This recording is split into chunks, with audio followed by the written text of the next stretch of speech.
Velkommen til TV2-nyhederne. Mit navn er Rako Bo.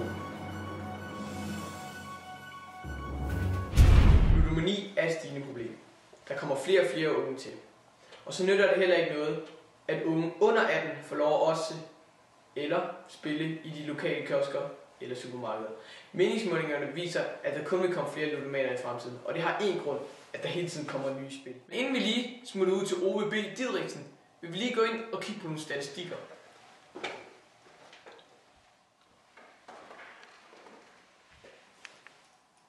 Nu er jeg så gået over for at kigge lidt på statistikkerne her.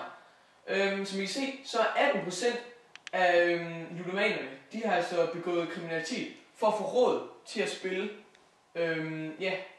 Det er altså ret alvorligt, at alligevel 18% er nødt til at gøre det for at få råd til at spille. Det viser lidt om, at det er så hårdt arbejde. 23% har haft tanker om selvmord. Altså også rigtig mange. Man er altså ude i, at de har rigtig stort spilleforbrug, og de mister mange af deres penge på det, i forhold til hvad de vinder igen. Prøv at tage deres eget liv mere end en gang. 7%, det er også rigtig mange. De har ikke haft råd til at betale det, de skylder, hvis de skylder penge eller et eller andet.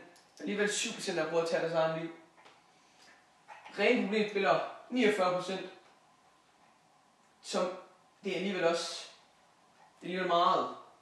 Så har vi 4%, som har et sidemisbrug, altså ved siden af, at de også er ludoman. For eksempel alkoholikere, de tager stoffer, sådan nogle. Det er altså lidt skræmmende at se på. Vi skal lige have kigget på nogle statistikker igen. Vi ser, det er hvem der også. Vi kigger fra 1. til 7. skoleårgang, der er vi lige omkring de 2%. 8. til 10. skolegang, 60%. Student, HF, HH, der ligger vi på cirka 37%. Andet, det ligger vi lige under 1. til 7. skolegang, det vil sige, det er lige præcis 1% her på det. Vi skal gå videre til 2014, det vil sige, vi har ikke 2013 med.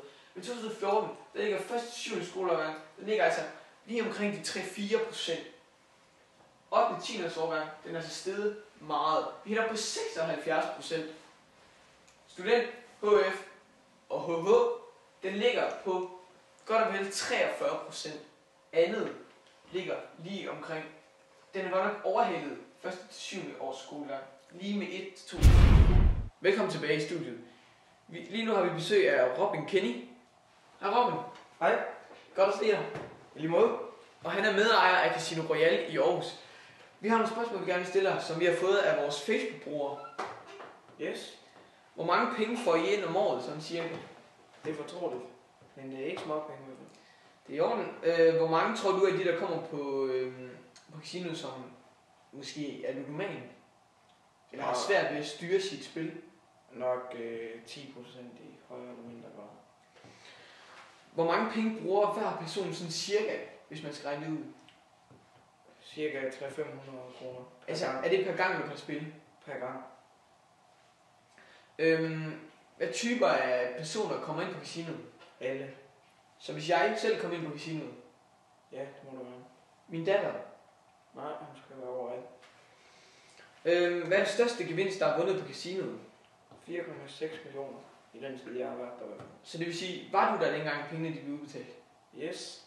Er det en mand eller kvinde? Det var en kvinde på 47 år. Ja, det kunne jeg da godt bruge. Robin, spiller du selv nogle gange? Ja, jeg plejer gerne at køre til Vejle til en pokerturnering en gang om året. Så det vil sige, at du spiller aldrig selv på dit eget casino? Nej, det er ikke tilladt. Det er ikke tilladt. Er du, eller har du været ludoman, eller kender du nogen, der er ludoman? Jeg er ikke selv ludoman, men jeg kender heller ikke nogen. Så det vil sige, at du kender ikke nogen på det casino, som er ludoman? Der er jo nok nogen, der er, men jeg kender dem ikke. Jo, tak for det. Det var rigtig hyggeligt at møde dig. God aften.